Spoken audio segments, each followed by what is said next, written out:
ኢትዮጵያዊ ማንነት ስለሱ እስቲ እንነጋገር አለን ወይ? ብዙ ጊዜ የሚጠየቅ ጥያቄ ይመስለኛል። ማን ነው ኢትዮጵያዊ? ምንድነን? የሚገርምሽ ነገር ኢትዮጵያ የምትባለው ሀገር በስሟ ያለች አንደኛ የተፈጠረችው በአራት የታሪክ ካስማዎች አማካይነት ነው። አክሱማይዜሽን፣ ክርስቲያናይዜሽን፣ ኢስላማይዜሽን፣ ኦሮማይዜሽን እና ሞደርናይዜሽን በሚል በእነዚህ ነው ላለፉት ሺህ ዓመታት የተፈጠረችው። በጦርነት ነው፣ አኔክስ በማድረግ ነው፣ በመስፋፋት ነው፣ በፍልሰት ነው የተመሰረተችው።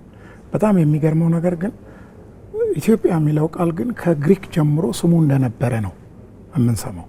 ስሙ አለ።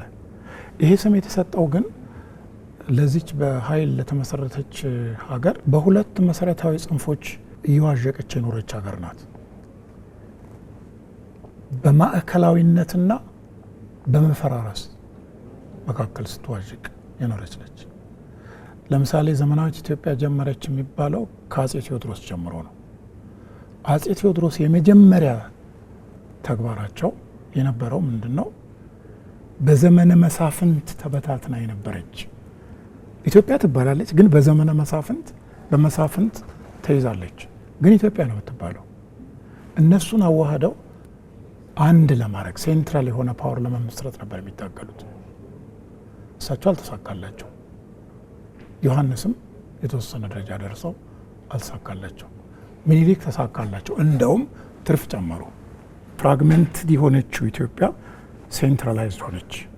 ንጉሠ ነገሥታዊት ኢትዮጵያ ሴንትራላይዝድ፣ እንደውም በሃይማኖትም በቋንቋም በአስተዳደርም በሕዝብነት በስምም አንድ ወጥ እንድትሆን በሕግና በባህል እየተሰራች ሄደች።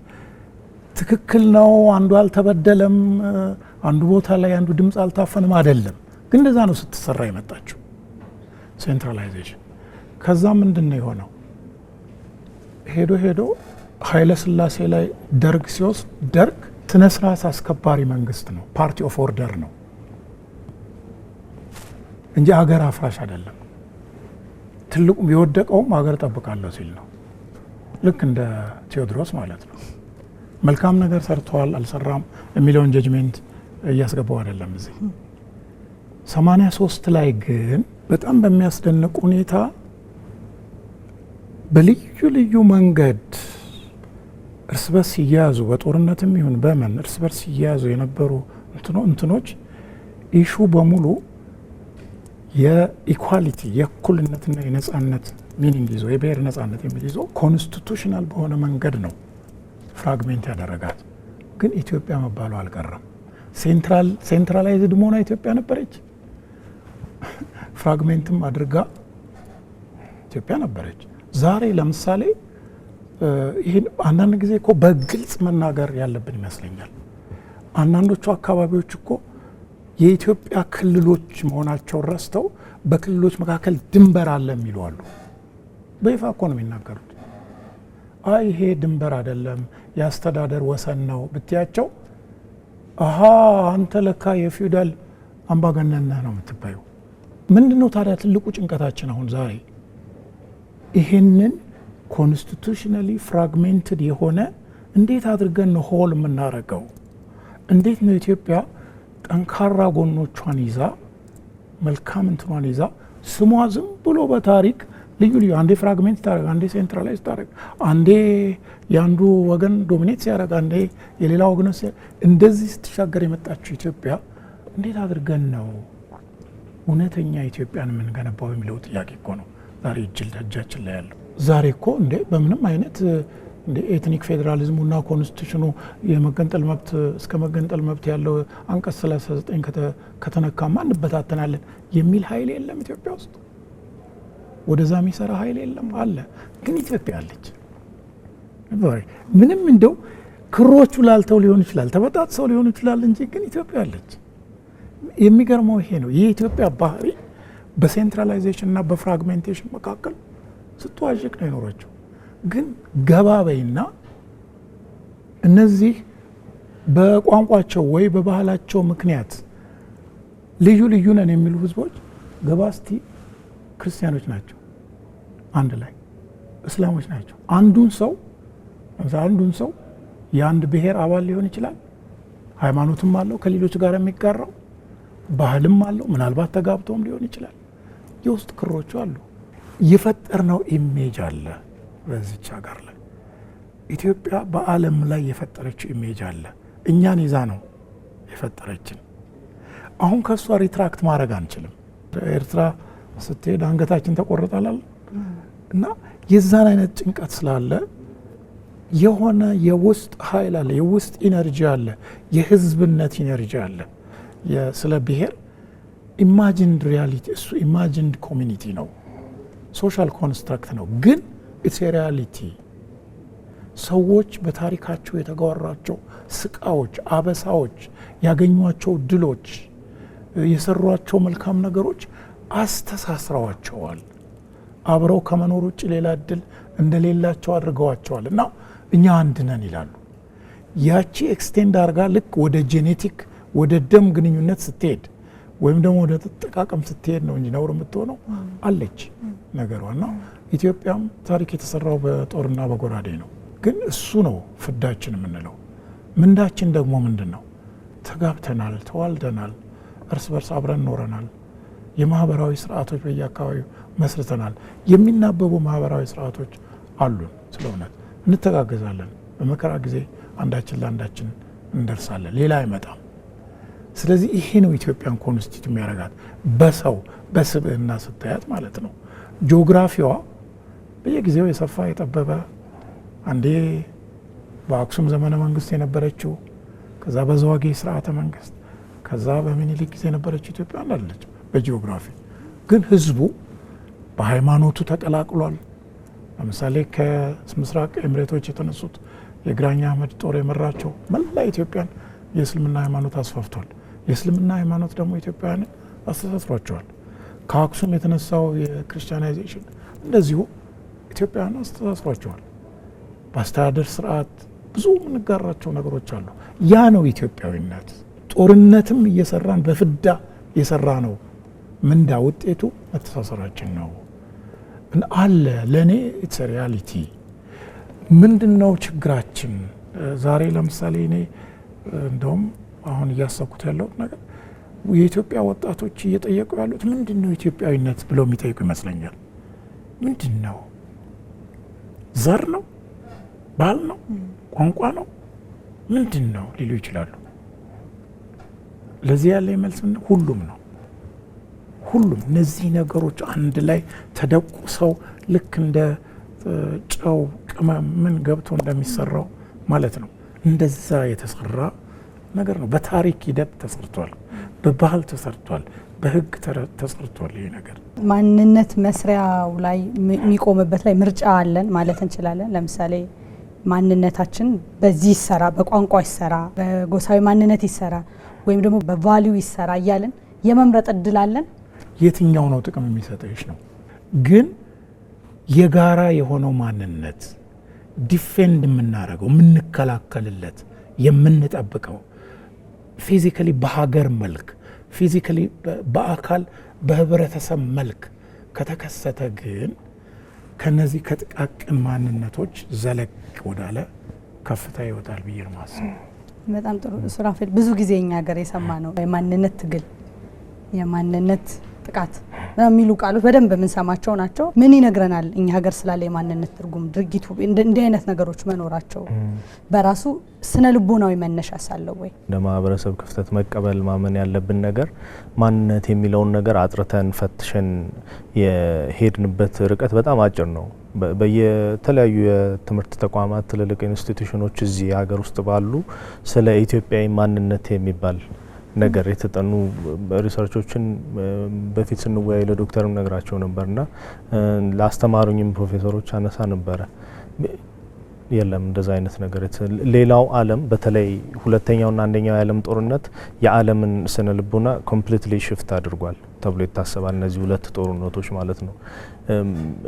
ጀርመኖችም አሜሪካኖችም አውሮፓም ውስጥ ያሉ ሀገራት ራሳቸውን እንዲቃኙ ነው የሆኑት። ምክንያቱም ከባድ እልቂት ደርሷል። ከባድ ማህበራዊ ምስቅልቅል ነው የነበረው በእነዚህ ሁለት ጦርነቶች ውስጥ እና ሀገራቱ ቆም ብለው ራሳቸውን እንዲያዩ የሆኑት። ለምሳሌ አሜሪካኖች ችላ ያሉት ዘርፍ ነበረ ይሄ አሜሪካዊ ማንነት የሚባል ነገር ኢቨን ዲ አሜሪካን ድሪም የሚባል ነገር እስከ መስራት የደረሱበት። መጀመሪያ ላይ ምንም የተቀዛቀዘ ነው የነበረው። በኋላ አስፈላጊ መሆኑን ሲያዩ ከጀርመኖቹ ሳይኮሎጂ የሚባለውን ራሱን የስነ ልቦናውን ዘርፍ ዲሲፕሊኑን ወስደው በደንብ አሳድገውት ኢንቨስት አድርገውበት ኢንስቲቱሽናላይዝድ ሆኖ ማህበረሰባቸውን አጥንተው የደረገቡበትን ኪሳራ ለይተው ከዛ በኋላ ነው በደንብ እንደ ማህበረሰብ ከፍ ማለት የጀመሩት። ሌላው ማህበረሰብ አድርጎታል እና የተጠኑ አይደንቲቲዎች አሉ። ለምሳሌ ጀርመን ሳይኮሎጂ ቢባል አውጥተሽ በደንብ ሪፈር ልታደርጉ የሚገባ ሊስት ኦፍ የሆኑ ነገሮች ያን ካራክተሪስቲክስ እነዚህ ነገሮች መገለጫ ሊሆኑ የሚችሉ ሲምፕሊፋይ ሆኖ የሚቀመጡ ነገሮች አሉ እና ሌላው ማህበረሰብ ራሱን ሲመረምር ማህበረሰብን በሆኑ አይነት የቃላት ጋጋታዎች አፕሊፍት ለማድረግ አይደለም ያንን የሚሰራው፣ ድክመቱን ለመለየት ነው። ጥንካሬዎች ቪዚብል ናቸው፣ የሚለዩ ናቸው። ለምሳሌ ኢትዮጵያንስ አር ዋሪየርስ ምናምን ይላሉ ፈረንጆች አሉ። በደንብ ጦረኞች ናቸው ምናምን መዋጋት ይችላሉ። ግን እዛ ጦረኝነት ጀርባስ ምን አለ የሚለው ነገር አልተመረመረም። ደካማ ጎናቸውን መርምረው በስነ ስርዓት ስለለዩ ነው እንደ ማህበረሰብ የሆነ አይነት የጋራ ትርክት ፈጥረው ለመጓዝ። አንዳንድ ጊዜ የሌሉ ነገሮችን እንዳሉ ከምንቆጥራቸው እንደሌሉን መርምረን ካወቅን ብንገነባቸው ከዜሮ ተነስተን እንችላለን። እንደዛ አይነት ልምምዶች እኛ ጋር የሉም። ለዛ ነው ብዙ ትልልቅ ሰዎች ዶክተርንም ጨምሮ ስታነሽላቸው በህይወትም በንባብም በምንም ልምድ ኢትዮጵያን ፖለቲካ ውስጥ ተሳትፈው እንዳዩ ኢትዮጵያዊ ማንነት የሚባለውን ነገር እንዲህ ጥርት ባለ መልኩ ዲፋይን ለማድረግ አስቸጋሪ ነው የሚሆነው።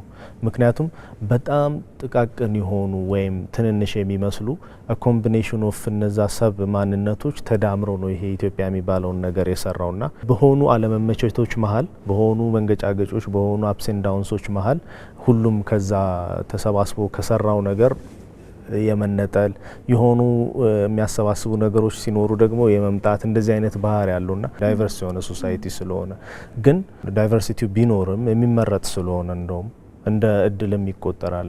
ዳይቨርስ የሆነ ሶሳይቲ አንድ የሆነ ጠንካራ ነገርን ማምጣት ይችላል ተብሎ ስለሚታሰብ ማለት ነው። ዞሮ ግን ተቃራኒው ነው የሚታመነው።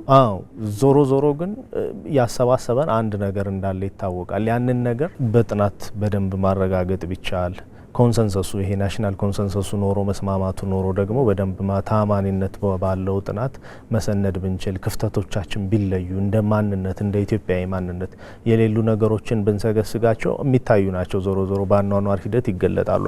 አንዳንዶቹም ደግሞ ኮስችነብል ናቸው። የሚገርምሽ ገና ወደ ዩኒቨርሲቲ እየገቡ ያሉና ስለ እንደዚህ አይነት ነገር ሲነሳ ኮስችን ያደርጋሉ። ይፍን አለ እንደ ኢትዮጵያዊ ማንነት ተብለው ሲጠቀሱ ከሚጠቀሱ ጸጋዎቻችን ውስጥ ስትነግሪያቸው አንዳንድ ነገሮችን ኮስችን ያደርጉታል። ዋይ ቢኮዝ እያዩት ነው። ከምን እንደመጣ ማሰብ ለነሱ በታሪኩ አካል ስላልነበሩ ከባድ ሊሆን ይችላል። ግን መሬት ላይ በሚያዩት ነገር ብቻ ይሄ ነገርማ የለንም ይሉሻል። ኦፍ ኮርስ አለ እሱ ብሎ መመርመሩ አስፈላጊ የሚሆን ይመስለኛል። ቆም ብሎ ማለት ነው የሌሉን ነገሮች የምንፈትሽበትና አንድ የጋራ አይነት ማንነት አለን ወይ በሚል ወደዛ የምናመራበት ጥሩ የሆነ ዲያሎግ ቢኖር ጥናቶች ቢኖሩ እኔ ሰጀስት አደርጋለሁ። አልሰራነውም ነው የምትለው? የሚታይ ኢትዮጵያ ማንነት ሲባል ቀድሞ የሚመጣ የሚታየን ነገር ጥርት ያለ ነገር የለም ብለህ ነው የምታምነው? በአንድ ያሰባሰቡን ነገሮች አሉ። ይሄ እንግዲህ በሀገረ መንግስት ምስረታ አጠቃላይ እንደ ሀገር አንድ ሀገር ጸንቶ ሲቀጥል ያንን ኳሊፋይ የምናደርግባቸው ብዙ ነገሮች ሊኖሩ ይችላሉ። ግን እንደ ጋራ መገለጫ እንደ ማህበረሰብ ግን ኢትዮጵያውያን ተብለን የምንገለጥባቸው በርካታ የምንጋራቸው ነገሮች እንዳሉ ሆኖ ከምንጋራቸው ነገሮች ውስጥ ደግሞ አንዳንዶቹ በጣም ሱፐርፊሻል የሆኑ ወይ ደግሞ በጊዜ ሂደት ጥለናቸው የመጣን ወይ ለሆነ ጥቅም የተውናቸው ያንጠባጠብናቸው ወይም ደግሞ ጭራሹንም ያልነበሩን ሊሆኑ ስለሚችሉ ቆም ብለን ብንፈትሻቸው የሚል ሀሳብ ነው ያለኝ። ዶክተር ያው የእንትንም ልዩነት ስላለ ሀሳብ ይጨምሩበታል። እድልስ አይታይህም ወይ? እሱን ለመስራት አለን ብለህ የምታምነው እድል ምንድን ነው? ራሴን እንደ አዲሱ ትውልድ ማየት ትቻለሁ። ከኔ ያነሱ በጣም በእድሜ ያነሱ ወጣቶችን የማግኘት እድል ነበረኝ። እንደዚህ ትሬኒንጎች ምናምን ዩዝ ኢምፓወርመንት እነሱን ሳገኛቸው እነሱ ይመስለኛል እድሎቻችን። ምክንያቱም አይ ቲንክ ዴይ አር በጣም ብራይት ናቸው። እና ተብትቦ ለሚይዛቸው የሶሻል ስትራክቸር እና ያ ነርቸር ያደረጋቸውን ማህበረሰብ አልፈውት ሄደዋል። ሜቢ አሁን የደረሰበት ዓለም ቴክኖሎጂ ይሁን ሜቢ አመጋገባችን ይሁን አመጋገባችንም ባይዘው በኢፌክት አለው የምናስብበት መንገድ ላይ እንደዚህ አይነት ለውጦች ስለመጡ ይሁን በዛ ደረጃ በጣም ብራይት ሆኖ አግኝቻቸዋለሁ እና ትልቁ እድሎቻችን ናቸው ብዬ የማስበው ኒው ጄኔሬሽን የጄኔሬሽን ዚ የሚባለው ብዙ ነገሮችን መለወጥ ይችላል። ምክንያቱም ለምሳሌ በእኛ ሀገር የሚቀነቀኑ የብሔር ጥያቄዎች እነሱ ጋር ሲደርስ ምንም ነው እና ሳይንሱንም ብታስረጃቸው ቅርብ የሚሆኑት የማይቆጡት ወይም አንደርስታንድ ለማድረግ ቅርብ የሆኑት እነሱ ናቸው ብዬ አስባለሁ። ጭራሹንም ወደ መጪው ዓለም በደንብ እየገሰገሱ ለመሄድ ከሱ እኩል ለመራመድ አእምሯቸው ብሩህ ስለሆነ እነሱ እድሎቻችን ናቸው ብዬ አስባለሁ። በእውቀት እውነትን የመፈለግ ዝንባሌ እሱን ነገር ኢንስቲቱሽናላይዝ አድርገ ነው ምናልባት ዶክተር ያነሱታል በኋላ ላይ ተቋማዊ ብናደርገውና አዲሱ ትውልድ ላይ ቢሰራ አይ ቲንክ እድሎቻችን እነሱ ናቸው ብዬ ነው የማስበው። ዶክተር የጥያቄ አለኝ። አይ ኢትዮጵያ አለች ሲባል የዘመናት ፍርርቅ ውስጥ ጂኦግራፊዋ እየጠበበ እየሰፋ በውስጧ ያለው አስተዳደር ራሱ ፍራግሜንት እያደረገ እየተዳከመ ምንም እያለ ኢትዮጵያ እየተባለ አለች እና አሁን እጃችን ላይ ያለው ጥያቄ ምንድን ነው? በእውቀት ኢትዮጵያን የምንሰራበት ደረጃ ላይ ደርሰናል። አሁን ለምሳሌ አሁን አድዋ ያገናኘናል። ለዩኒቲ ፋክተር ተጠቅመንበታል። ሳይኮሎጂካሊ ተጠቅመንበታል። መጠቀማችንም ተገቢ ነው። ለምን? የመጣው ጠላት ሁላችንም ሊገዛ የመጣ ጠላት በመሆኑ ማለት ነው። የማይጨው ጦርነት ሁላችንንም ሊገዛ ነው የመጣ። ምኒልክ አዋጅ ሲያወጡ እምነትህን፣ ርስትህን፣ አገርህን፣ ምሽትህን ሊደፍር ጠላት ከውጭ መጥቷል ብለው ነው የጠሩት። በዛ መልክ ነው ያሰባሰቡት ጦር ሜዳ ላይ እና እቺ ሀገር ፈረንሳይ በተሰራችበት ሁኔታ ነው የተሰራችው። ህንድ በተሰራችበት ህንድ የለችም ልንል ነው እንዲ? አሁን በህንድ ውስጥ ለምሳሌ ጉጅራት ብትሄጂ ሂንዱዎቹና ሙስሊሞቹ ይታገላሉ፣ ይጋደላሉ። ህንድ የለችም ልንል ነው? ህንድ አለች።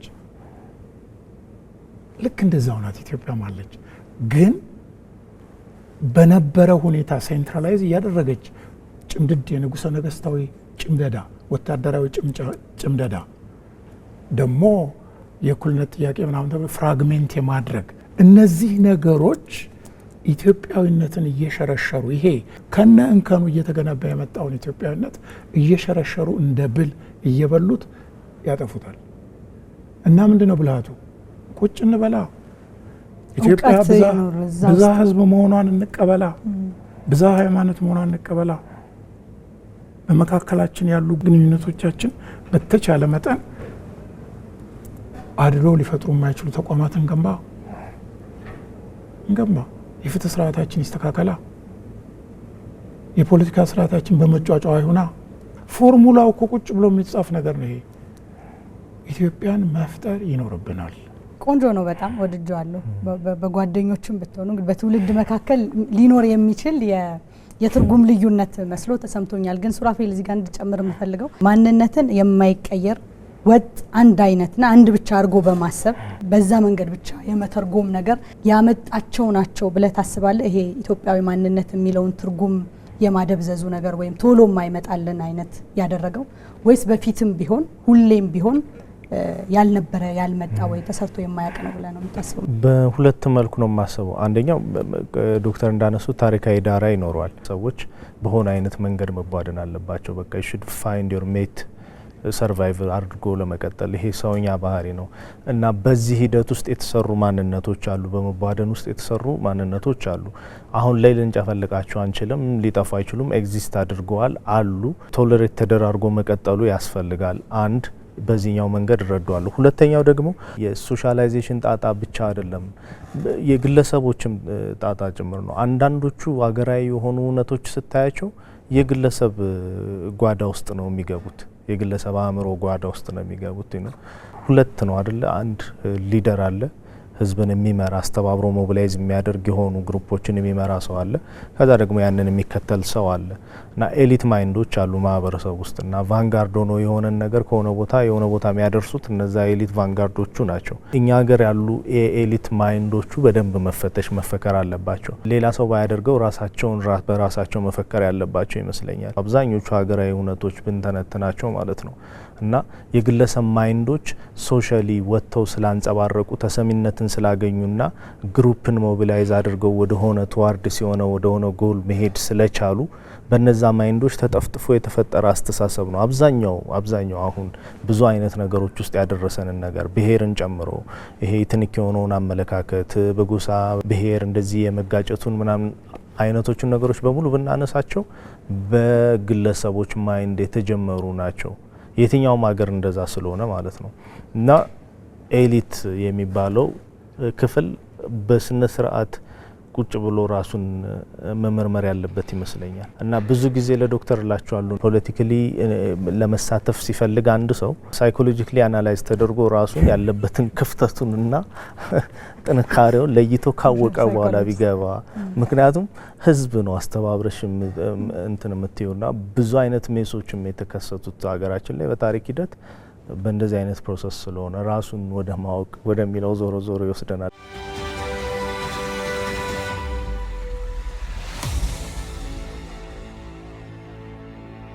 እንደው ማንነት ሲባል አንዳንድ ጊዜ ከሰውነት ጋር አቻ ሆኖ ማነህ ካላችሁኝ ሰው ነኝ ነው ምለው። በሰውነት አንድ መሆን እንችላለን የሚል አንዳንድ ሰው እንሰማለን። አንዳንድ ጊዜ ደግሞ አይ የኔ ዋናው ነገር ቀጥሎ ያለው የሚመጣው ማንነቴ ነው ወይ የብሔረሰብ ማንነቱን ወይ የሃይማኖት ማንነቱን እንደዚህ አይነት ነገር እንሰማለን በሁለት ተቃራኒ በሚመስል ሀሳብ። ዶክተርና ማንነትና ሰውነት አቻ ናቸው ወይ ዶክተር? ማንነትና ሰውነት ፖለቲካ ካልገባበት አይጣሉም። ለምሳሌ ማንነት አንድ ነገርነት ብቻ አንድ ነገርነት ብለን የምናስብ ከሆነ ነው የምንሳሳተው። ምክንያቱም ማንነታችን የሚመጣው በመጀመሪያ ደረጃ ባዮሎጂካል ቢንግ ነን። ባዮሎጂካል ማንነት አለን። ከዛ በኋላ ይሄ ባዮሎጂካል የሆነ ቢንግ ወይም ሳብስትሬት የምንለው ይሄ ሰብእና መስተጋብር ውስጥ ይገባል። ከልዩ ልዩ ነገሮች ጋር መስተጋብር ውስጥ ይገባል። ከልዩ ልዩ መስተጋብር ውስጥ በሚገባበት ጊዜ የሰው ልጅ ኑሮውን የተሻለ ለማድረግ ልዩ ልዩ ኢማጂን እያደረገ የሚሰራቸው ነገሮች አሉ። ይሰባሰባል። ለምሳሌ ታሪክ አለው። ሰዎች አንድ አካባቢ መኖር ሲጀምሩ አንድ አካባቢ የመኖራቸው ምክንያት መነሻው እኮ ሴኩሪቲ ነው። ሴኩሪቲ ስለሆነ እነዛ ሰዎች እርስ በርስ ይጠባበቃሉ፣ እርስ በርስ ምግብ ይሰበስባሉ፣ ይበላሉ፣ ከአደጋ ራሳቸውን ይከልላሉ። ከዛ በኋላ ደግሞ ምናብ አላቸው፣ ኢማጂኔሽን አላቸው። ስለ ራሳቸው ኢማጂን ያደርጋሉ፣ ስለ ተፈጥሮ ኢማጂን ያደርጋሉ። አንዳንድ ጊዜ በዛ ኢማጂኔሽን ውስጥ ደግሞ የተለያዩ ማህበራዊ እሴቶች ይፈጥራሉ። ሃይማኖት ለምሳሌ ይፈጥራሉ። ምክንያቱም ይታመማሉ። ሲታመሙ እዛ ውስጥ ያለው ሰው ለዛ ህመም እንትን ሶሉሽን የሚሰጥ አለ። ሶሉሽን ሲሰጥ ያን የተሰጠውን ሶሉሽን እንደ ቅዱስ ነገር የማየት ነገር፣ የማክበር ከፍ የማድረግ ነገር ይመጣል። እንዲህ እያስተሳሰራቸው ሲሄድ የተለያዩ ማንነቶች ይመጣሉ። በመወለድ የሚመጣ ማንነት አለ፣ ቤተሰብሽ ማለት ነው። ቤተሰብሽ እየሰፋ ሲሄድ በዝምድና የሚመጣ ማንነት አለ፣ ጎሳ ክላን የምንለው ማለት ነው። ያ እየሰፋ ሄዶ በጋብቻ እየዳበረ ሲሄድ ቋንቋ እየፈጠርሽ ሲሄድ ያ ቋንቋ ደግሞ ሌላ ማንነት ይሰጥሻል። ቋንቋው ደግሞ የባህል መፍጠሪያ ትልቅ መሳሪያ ነው። ባህሉ ሲፈጠር ባህሉ ሌላ ማንነት ይሰጥሻል። እነዚህ ማንነቶች እርስ በርስ የሚጠላሉ ነገሮች አሉ። የሰው ልጅ ራሱን ለማኖር ሲል የሚፈጥራቸው ነገሮች አሉ። ነገር ግን እነዚህ ሁሉ አንድ ላይ ቢደመሩ ሰው የመሆንን እንትን ዲስፕሌስ አያደርጉም፣ አያስወግዱም። እነዚህን ማንነቶች በማህበራዊ መስተጋበራችን ውስጥ ልናገኝ የሚገባንን ጥቅም ለማግኘት መሳሪያ ስናረጋቸው ነው ስህተት የሚሆነው። እኔ እናትና አባቴ ልጅ ነኝ። ከዛ ደግሞ ሌሎች አያት ቅድመ አያት ዘሮች አሉኝ። ክርስቲያን ነኝ፣ ሃይማኖት አለኝ። ለምሳሌ የምናገረው ቋንቋ አለ፣ የቋንቋ አለ፣ ባህል አለኝ፣ የአመጋገብ ባህል፣ ያለባበስ ባህል አለኝ። ይሄ ሁሉ እኔነቴን ይገልጻል በልዩ ልዩ መንገድ። ግን ይሄ የሚገልጸው ነገር አይ አንተ እንደዚህ ቋንቋ ስለምትናገር፣ አንተ እንደዚህ አይነት አለባበስ ስላለ፣ ባህል ስላለ እኔና አንተ የደም ግንኙነት አለን፣ ጄኔቲክ ግንኙነት አለን ብሎ መደምደም ነው ስህተቱ። ይሄ ፕራይሞርዲያል ናሽናሊዝም ይባላል። ይሄ ልክ እግዚአብሔር አስቦ እኛን ብቻ ፈጥሮ እዚህ ያስቀመጠ ብሎ የሚናገሩ አሉ። ይሄ ለምንድን ነው መሰለሽ? ሴኩሪቲው ኤክስቴንድ አድርጎ ሌሎችን ኤክስክሉድ ለማድረግ ሌሎችን ከአንቺ ለመለየት ስትጠቀምበት ማንነት ይጎዳል። ስለዚህ በመጀመሪያ ደረጃ ሰውን በሰውነቱ በቃ እኔና አንቺ ምናልባት ባለን የኒውሮን ብዛት ወይም በዲኤንኤ ስትራክቸራችን ትንሽ አንድ ቦታ ልንለያይ እንችላለን። ግን አንቺም የተሰራሽው ከዛ ሲስተም ነው፣ እኔም የተሰራሁት ከዛ ሲስተም ነው። እኔና አንቺ አንድ ነን። ለዚህ ክብር እንስጥ። በቃ ሰው ለመሆን ብቻ ክብር እንስጥ። ይህንን እንርሳው የሚለውም ትክክል አይደለም። ይሄኛው ነው ትክክሉ፣ ይሄኛውን እንርሳው የሚለውም ትክክል አይደለም። ማንነት የፖለቲካ መሳሪያ መሆን ሲጀምር ነው ትልቅ ስህተት የሚፈጠረው። በጣም ጥሩ ሱራፌል፣ ማህበራዊ ስለንቦና ምን ይለዋል ማንነትን? በተለይ እኔ አብረህም እንድትመልስልኝ የምፈልገው በዚህ ዘመን ማንነት ችግር ውስጥ የገባ ወይ ደግሞ በጣም ተደራራቢ የሆነ የበዛም ጭምር ይመስለኛል።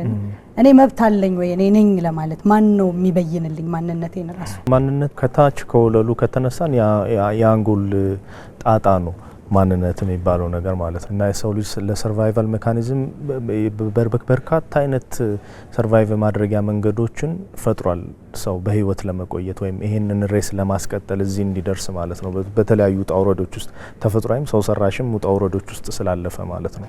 እና አንደኛው የሰርቫይቫል ሜካኒዝም ነው። እርስ በርስ ሰዎች በክላም በጎሳ በምን ተቧድ ነው ቴሪተሪ ምንም ያጣላቸው ስለነበረ ማንነት መፍጠር አለበት። ብቻውን ሰው መቀጠል አይችልም። ሶሻላይዝ ማድረግ አለበት። ሶሻላይዝ ለማድረግ ደግሞ ትሬቶች አሉበት ማለት እሱ የሚኖርበት አካባቢ የእሱ አይነት ቀለም ያለው ልብስ የሚለብሱ ሰዎች ጋር በጣም በቀደሙት ጊዜያት የሰው ልጅ ታሪክ ነው የምነግርሽ። የእሱን አለባበስ፣ የእሱን ካልቸር፣ የእሱን አይነት ቋንቋ እንደዚህ ከሆኑት ጋር ትሬትለስ ከሆኑት ጋር ስጋት አልባ ከሆኑ እሱን ከሚመስሉት ጋር መቧደን አለበት። ይሄ ነው ማንነቴ ብሎ ነው ቡድን ውስጥ የሚገባው ማለት ነው። ያ ቡድን ሲመሰረት ነው አይደለም ሰው ማንነ ሲባል የመጣበትን ባክግራውንድ፣ ያንን ቦታ፣ ያንን አለባበስ፣ ያንን ቀለም እንደዚህ አይነት ነገሮችን እና ኦልሞስት ናቹራል የሆነ የሰርቫይቫል ሜካኒዝም ሆኖ አገልግሎታል። በዛው ልክ ግን ሰዎች አኳየርድ ማይንድ ነው ያላቸው ይባላል፣ ሶሻል ማይንድ ነው ያላቸው ይባላል። የራሳችን አይደለም ተብሎ የሚታሰባል። ይሄ ልቦናዊ ውቅራችን ማለት ነው። ዋይ ምክንያቱም ገና ወደዚህ ዓለም ስትመጪ ስም ተዘጋጅቶልሻል፣ ሃይማኖት ተዘጋጅቶልሻል፣ የምትወከይበት የማህበረሰብ ክፍል አለሽ። ምናልባት ብሄር ሊሆን ይችላል፣ ጎሳ ሊሆን ይችላል። እንደዚህ አይነት ነገሮች አሉ። ከዛ በኋላ ደግሞ የምትቀላቀዩ የሶሻል ስትራክቸር አለ።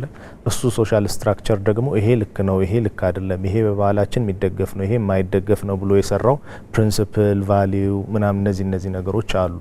ስለዚህ ስትመጪ እዚህ ሲስተም ውስጥ ነው የምትገቢው ማለት ነው። ሶ እንደኛ ባለ ሶሳይቲ በተለይም ደግሞ ይሄ ኮሌክቲቪስት ነው አይደለም የኛ ሶሳይቲ በወል የሚኖር ነው እና አሁን ያልኩሽ እነዚህ አይነት ፕሮሰሶች በጣም ስትሮንግ ናቸው፣ በጣም ገንግነው የሚታዩ ናቸው።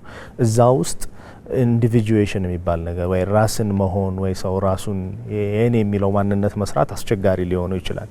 ኢንዲቪጁዋሊስት በሆኑ አገራት ወይም እንደዚህ አይነት ካልቸር ባላቸው ሶሳይታል ስትራክቸር ባላቸው አገራት ቀላል ሊሆን ይችላል ራስን መሆን። ለምሳሌ ምዕራባውያን ከቡድን በላይ ኢንዲቪጁዋል የሚለው ማንነት እኔ ነኝ የምለው ማንነቴ ነው ገኖ የሚወጣው። ነገር ግን በአውሮፓም ውስጥ ኤዥያም ውስጥ ያሉ ኮሌክቲቪስት የሆኑ ሀገራት ውስጥ እኛም ጋር ጨምሮ በግል የምትሰሪው እምነትሽ፣ አስተሳሰብሽ፣ ህልምሽ ሊሆን ይችላል።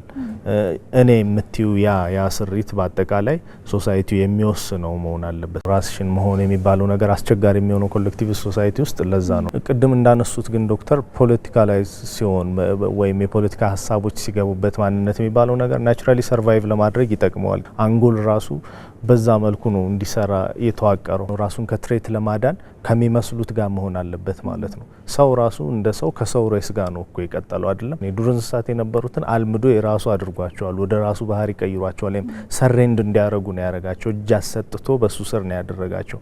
የዚህ አይነት ባህሪ ነው ያለን። የሚመስለንን ወይም የማይመስለንን ደግሞ እንዲመስለና ማድረግ አስገድደንም ቢሆን የዛ አይነት ልቦናዊ ውቅር አለን እንደ ሰው ሬስ እና ይሄ ናቹራል ፕሮሰስ ነው። ግን ማንነት የሚባለው ነገር የግል መሆን አለበት ብዬ አስባለሁ። ዶክተር ለምሳሌ ቅድም አንስተውታል። የተወሰነ አይነት የዲኤንኤ ስትራክቸር ለውጥ ሊኖረን ይችላል። ያቺ የተወሰነ የምንላት ግን ሲግኒፊካንትሊ በባህሪና በአጠቃላይ ስነ ልቦናችን ላይ የሚታይ ትልቅ የሆነ ለውጥ በእኔና አንቺ መሀል እንዲኖር አስችሏል። አንቺ የሆንሽው እንድትሆኚ እኔ የሆንኩትን እንደሆን አስችሏል። ስለዚህ ያንን ነገር ሰለብሬት ማድረግ ይኖርብናል። ዳስ ያ ሰው መሆን የሚባለው ያ ስለሆነ ማለት ነው። ማንነት ያም ስለሆነ ጭምር ማለት ነው።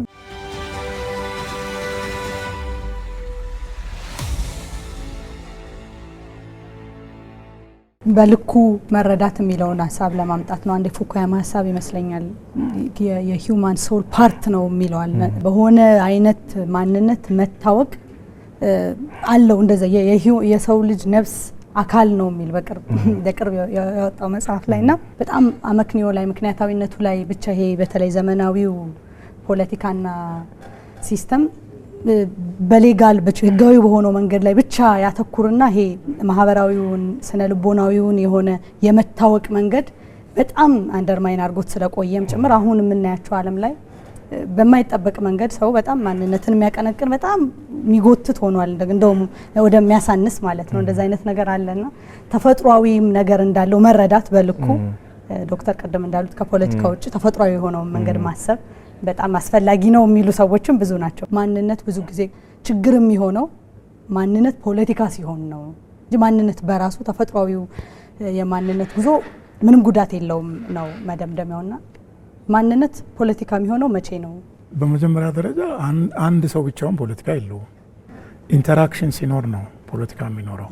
ፖለቲካ የሚኖረው እንደ ስርዓት ያንን ኢንተራክሽን ራሽናላይዝ አድርጎ ለማደራጀት እና በስምምነት እንድትኖሪ ነው። ምክንያቱም ኮንፍሊክት ኦፍ ኢንትረስት አለ። ያንን ኮንፍሊክት ኦፍ ኢንትረስት ማለት የጥቅም ግጭት ስላለ ያንን የጥቅም ግጭት አርግቦ አቻችሎ ለመሄድ ነው። ለረጅም ጊዜ ኢትዮጵያ ያለፈችበት ፖለቲካ የወገነ ፖለቲካ ነው። ወይ በብሔር ወይ በገዥ መደብ የወገነና ሌሎችን ያገለለ ሌሎችን ድምፅ የነፈገ ፖለቲካ ነው።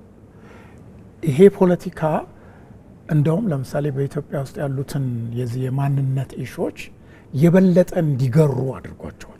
ለምሳሌ እኔ በቋንቋዬ ስናገር ከተሳቀብኝ ምንድን ነው የምሆነው? ወደዛ ወደ ቡድኔ እንዲሸሽ እሸሻለሁ። ከሸሸው በኋላ እንደገና ደግሞ ታምኛለ ሸሸ ወደዛ ብለሽ እንዲሸሽ ያደረገኝ አካል እንደገና እኔ ነው ሀራስ ያደርገኛልና በእንደዚህ አይነት ሁኔታ ውስጥ ነው ኢትዮጵያውያን የኖሩት። ስለዚህ ዛሬ ይሄ ፖለቲካ ምንድን ነው ማድረግ ያለበት ካል ይህንን ስህተቱን ማረም አለበት። ፖለቲካው ፒፕል ሴንተርድ መሆን አለበት። ሰው ተኮር ህዝብ ተኮር መሆን አለበት። ህዝቦች በግላቸውም በማህበራቸውም የራሳቸው ማንነት እንዳላቸው አክብሮ ይዞ ከሁሉም በጋራ አስተዋጽኦ የሚቆም ህብረተሰብ እንዲኖር መስራት ይኖርበት። ያንን ነው ፋሲሊቴት ማድረግ ያለበት። ያንን ፋሲሊቴት የማያደርግ ፖለቲካ ከእንግዲህ ወዲያ አይኖርም ኢትዮጵያ ውስጥ። ራፌል፣ በኢትዮጵያ ማንነት ፖለቲካ ነው ወይ? የኛ ሀገር ፖለቲካ ያው ትሬት ቤዝድ ነው። ብዙ ጊዜ ሞቢላይዝ ስናደርግ ለፖለቲካ አላማ ሰዎችን የማህበረሰብን ክፍል ሞቢላይዝ ስናደርግ አዘርስ የሚባሉ ትሬቶች ስላሉ እዚህ ውስጥ ብትገቡ ትጠበቃላችሁ በሚል ተስፋ ነው እና ማኒፑሌሽን ስላለው ነው ውስጡ የሰዎችን አእምሮ ማኒፑሌት በማድረግ ስለሆነ ነው። እና ትሬት ቤዝድ የሆነውን ፖለቲክስ ትተ ነው ደራ በጣም ዳይቨርስ የሆነ ሶሳይቲ ያለንና ወደ አንድ አምጥተ ነው ኮመን የሆነ ጎልና ኮመን የሆነ ባህሪ ፈልገንለት እሱን ሰጥተ ነው ሼርድ ወደ ሆነው ቪዥን መራመድ የምንችልበትን መንገድ የሚፈጥር ፖለቲካ እስካልተፈጠረ ድረስ ዞሮ ዞሮ እዚሁ አይነት የማንነት ፖለቲክስ ውስጥ መዳከራችን አይቀርምና የዛ አይነት አስተሳሰብ እንዲፈጠር ፖለቲካውን ደግሞ ማንቃት ያስፈልጋል በሰዎች አእምሮ ማለት ነው።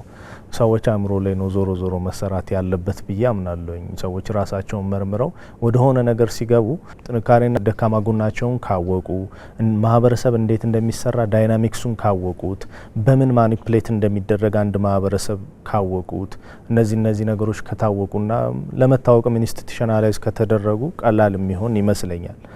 ቀላል ነው ስል ግን ለተቀማጭ እንዳይሆን በተወሰነ መልኩ ቀላል መሆን ይችላል። አሁን ካለንበት አትሊስት ፈቀቅ ማለት የምንችል ይመስለኛል። ማወቅ የሚባለው ነገር ራስንም ሰውነትንም ሌላውን በዙሪያውንም ያለውን ነገርና የሚያደርጉትን ነገር አውቆ መርምሮ ማድረግ የሚለው ነገር ለማስተዋልም የሚታየውን ነገር ዝም ብሎ ከመከተልም ከመተቸትም ከመደገፍም በተሻገረ መመርመሩ ማወቁ እና ደግሞ መነጋገሩ በጣም መፍትሄ የሚሆን ይመስለኛል። በጣም ሰፊ ጉዳይ እንዳነሳን ይሰማኛል። ብዙ ንግግር የሚያስፈልገው ነው። በየቤታቸው የሚመለከቱን ሰዎች እንዲቀጥሉት የሚያደርግ ነው። በጣም ሰፊ ጉዳይና መሰረታዊ ጉዳይ ስለሆነ ያነሳ ነው። በጣም አመሰግናለሁ እዚህ ድረስ መጣችሁ ሀሳባችሁን ስላካፈላችሁን ለሰጣችሁን ጊዜ ዶክተር ለመጽሐፎትም ለትጋቶትም እጅግ አድርገን እናመሰግናለን። እናመሰግናለን። ተመልካቾቻችን እናንተም ከኛ ጋር ስለቆያችሁ ስለተከታተላችሁን እጅግ አድርገን እናመሰግናለን። ሳምንት በሌላ ርዕስ በድጋሚ እንገናኛለን። በሰላም ቆዩ።